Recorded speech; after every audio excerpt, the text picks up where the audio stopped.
In this video, we're going to go over the top 5 problems of a first-generation Jeep Compass.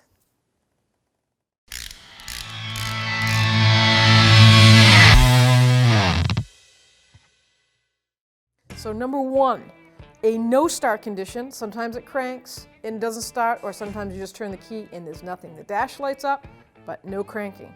Now, if you're squeamish, please look away because I'm about to show you an engineer nightmare. So on this particular model, most of them that had the 2.4 that fall under Compass Journey, it doesn't matter. If it's got a 2.4 in it, this is where Chrysler decided to put this relay box that has the ASD relay and the starter relay in it, and the cooling fan relay. It is located in the driver's side fender well, where if you're someone that likes to really beat on cars, you're gonna have an issue, because right here is a whole system of electrical, and it doesn't drain, and it gets water, and it gets sand, and it sits in there and it rots. This is an ASD relay, which is the main relay for a Chrysler. It stops it from doing anything, starting anything. So all these electrodes get corroded and break off. So if you have the problem, look here. If you feel like you can tackle it, it's really not that big of a deal. You go get the relays and you can rewire the junction box like this has been done. This is just a test design anyways. It's gonna get done a lot cleaner. But what happens is the back of it here gets corroded. See all the corrosion in there? And Chrysler will sell you this whole, what they call a relay module box, for a lot of money. And then you have to rewire the whole harness up into the firewall. Where if you just simply can cut the wires, recut them, put new connectors on them, and put new relays in, clean this up, tighten it up, make it waterproof. Might save yourself a couple $100 to $1,000. Number 2, rough handling like steering, suspension, noise, and it just doesn't seem to handle correctly. Well, they had a problem with the front struts. The seal in them would prematurely leak and cause some really rough handling. So they say replace them. I say replace the whole strut assembly. It's so much easier. And you can see here, we got one up here that's already got still has factory struts in it, and you can see the oil coming right out. Number 3, yeah, here we go again, an EVAP code. I know, all the new cars have EVAPs, and they can be real headaches. Well, I'm just gonna give you a quick tip on what to do, what to look for, because there's variants of a million different codes.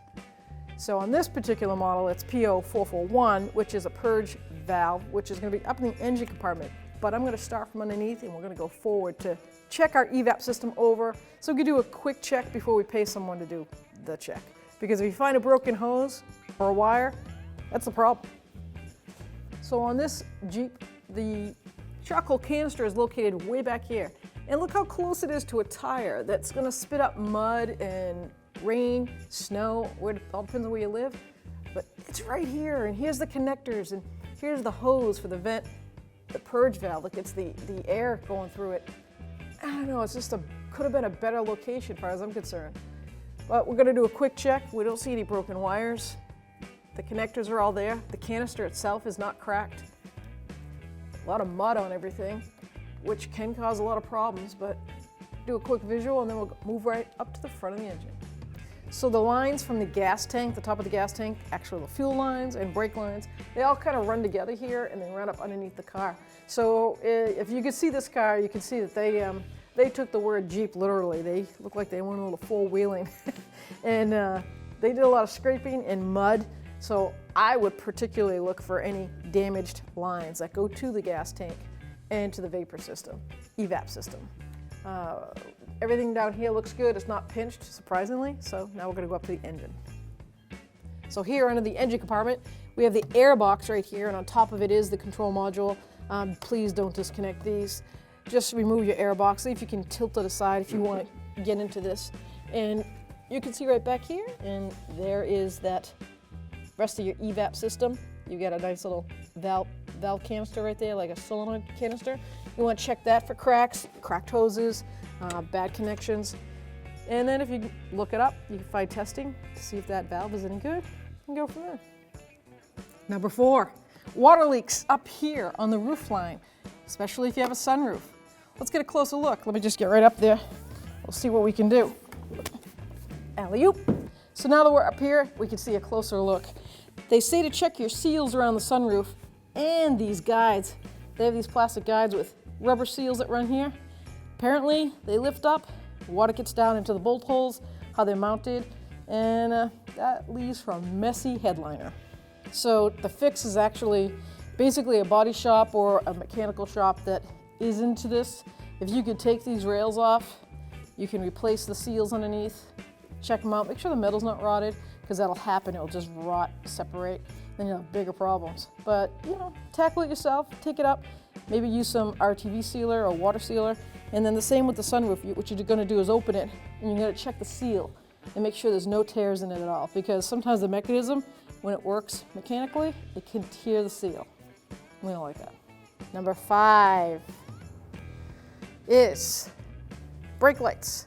So neither side on the back work, but the third brake light does, or the center brake light, however you want to call it.